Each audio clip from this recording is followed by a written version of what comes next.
Welcome to America's Commercial Real Estate Show, your source for market intel, forecasts, and strategies. Hello, I'm Michael Bull. Thank you for being with us. Our show today is brought to you by ShareFile. Look, if you send documents, in commercial real estate, we have a lot of documents and information on tenants and companies and things that really should be very private. And you also want to use a system that will keep everything private and keep us from the cyber issues that are out there. We use ShareFile. Learn more at sharefile.com. All right. Well, today we're going to talk about malls. We're going to talk about retail. You've all heard of Placer.AI, I imagine. It's a system that kind of tracks smartphone traffic and where smartphones are traveling. We all have them with us all the time, right? Some people even have two. So and then it tracks kind of where they come from and things. And it's not it doesn't tell who it is exactly, right? But it might have some demographics based on their home values and things like that. We'll learn a little bit more about it. But what's interesting to see is where folks are traveling and how things are changing. And I saw this article, so I wanted to do this show with you called "Meet You at the Mall's Summer Draw" to talk about what's going on with malls. And you look at retail and malls; it's been a kind of a changing situation where a lot of the malls obviously had a lot of problems, and some of that's been changing. Still, there's some dead malls, but some malls are just they're really killing it and doing well. So please welcome my guest. It's Caroline Wu. She's director of research with Placer AI. Carolyn, thanks for joining us.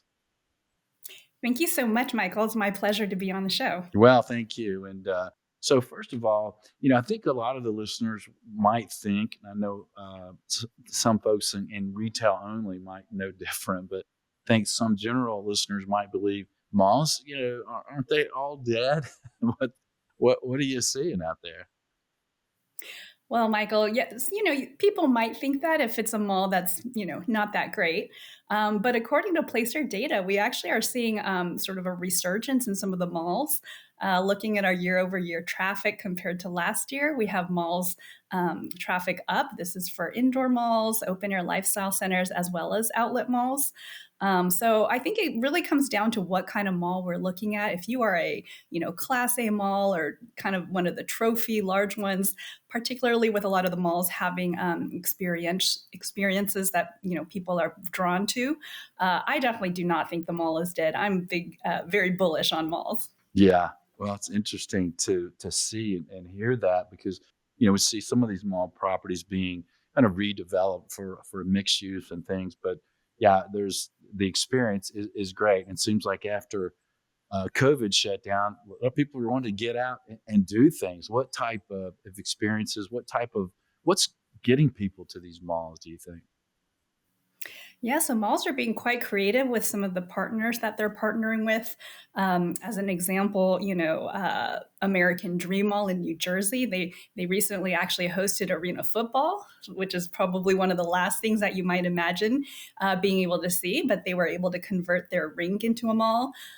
We see a lot of sort of partnerships with, influencers and celebrities, launches for things like beauty products and things like that. I think malls are being very creative with particularly on the weekends where they have situations where you can just come and show up and all of a sudden there's a pop-up or there's a celebrity or something like that, really drawing a lot of families, people looking for that third place to sort of gather and have something exciting. Some of the malls, particularly ones that are open air or beautiful natural resources, there's a mall in Maryland called Rio that's on a lake. So you can actually walk around a lake, you can paddle boat. So the mall experience is really becoming much more differentiated. Yeah. Well, in commercial real estate, a lot of our listeners just love numbers, right? So, what are some examples of some of the trends that you're seeing on traffic?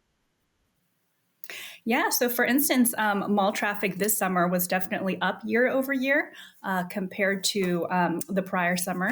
So, as an example, we'll see that summer is one of the mall's busiest periods usually. If you look at indoor malls, for instance, in July of this year, it was up around 25% or so. Same with open air shopping centers. In July of this year, we saw about 20% increase. So I think people are definitely in the summer particularly, some of them were drawn to malls due to, very hot weather. So a mall in that sense for the indoor mall is a great place to escape.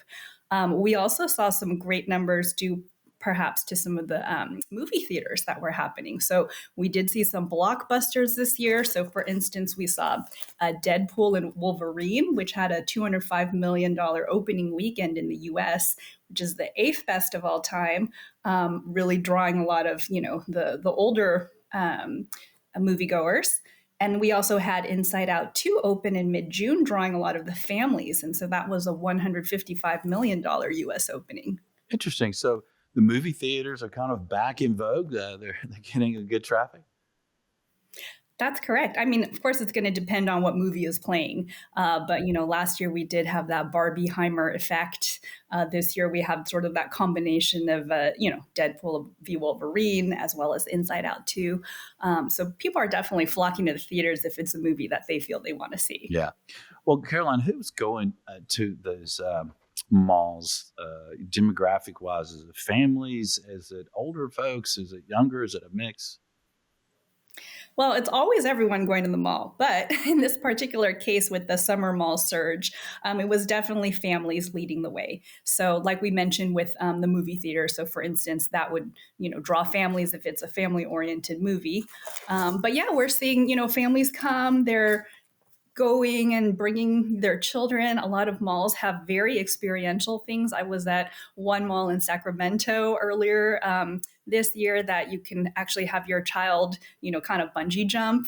There was another great mall I was in at Southern California where your child can actually be uh, sort of like, those mall games at arcades where the claw comes down and grabs something. You can actually put your child in the claw and let them, you move the claw around and they go down and grab a toy or something. So they're malls are getting very creative with what they're allowing families to do in terms of entertainment.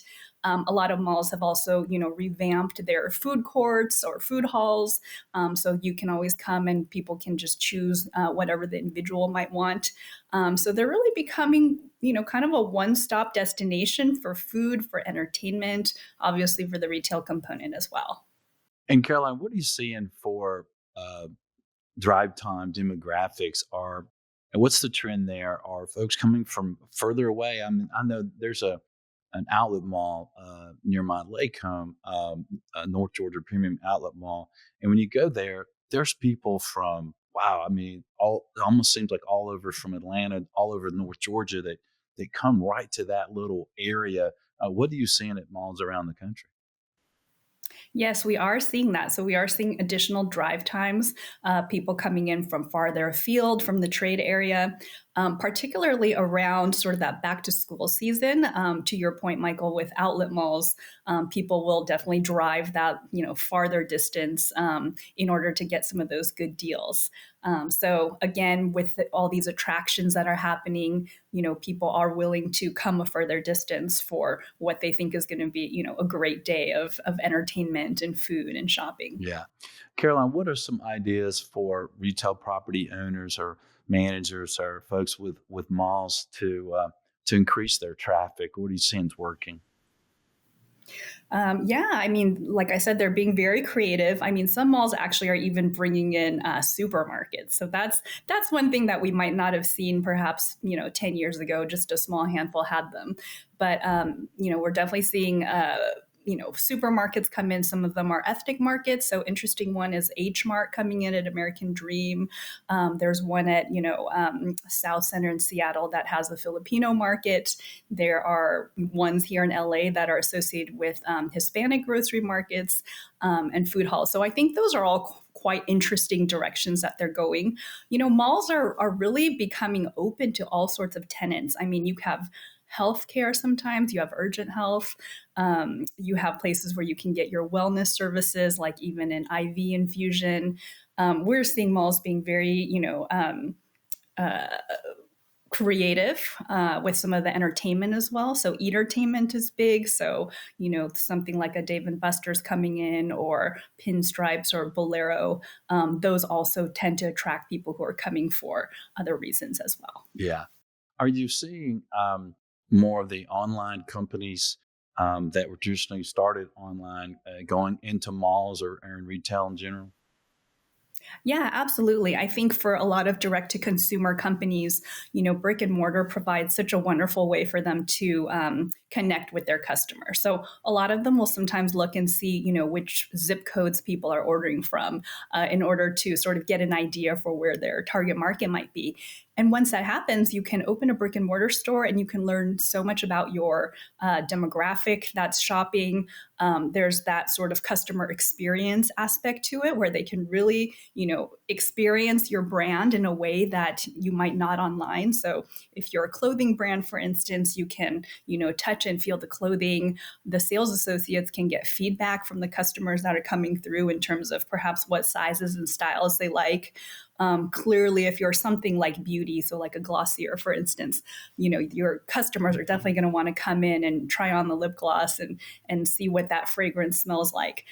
So, a lot of these direct to consumer companies done a great job, online, but then as the online marketplace becomes more crowded, it's actually probably more efficient in some ways to have that brick and mortar location to be able to drive that awareness of your brand. Yeah.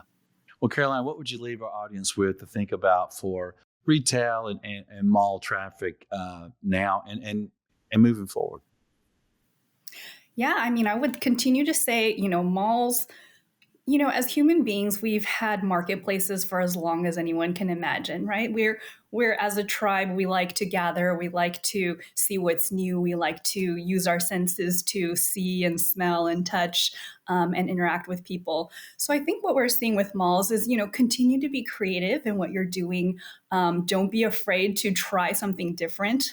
In the last couple of years, even COVID had forced people to do really crazy things like, drive through movie showings at malls or things like that. So I would say go ahead, continue and, think outside the box. Think of your place as a wonderful gathering place where people can just experience all sorts of, new creative ideas.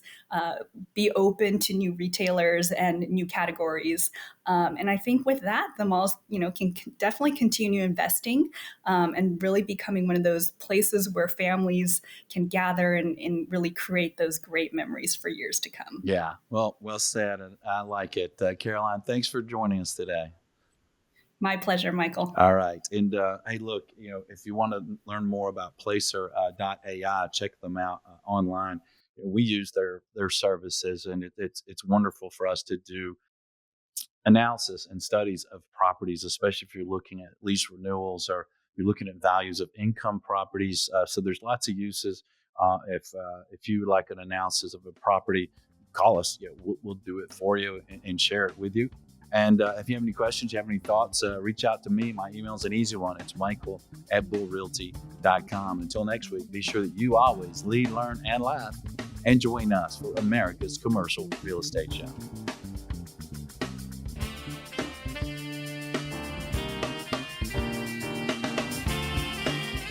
America's Commercial Real Estate Show is brought to you by Bull Realty, commercial real estate sales, leasing, and advisory services. Visit bullrealty.com or reach out to me directly. My email is michael@bullrealty.com. By ShareFile, designed with real estate and other highly regulated industries in mind, ShareFile offers secure digital solution to simplify workflow and improve collaboration. Visit sharefile.com. By Commercial Agent Success Strategies, 21 cloud-accessed agent training videos. Learn more at commercialagentsuccess.com. You're invited to subscribe to the show wherever you listen or watch the show. You're also invited to subscribe to a weekly email announcing the show topic and guests at creshow.com. Thank you for watching, listening, and sharing America's Commercial Real Estate Show.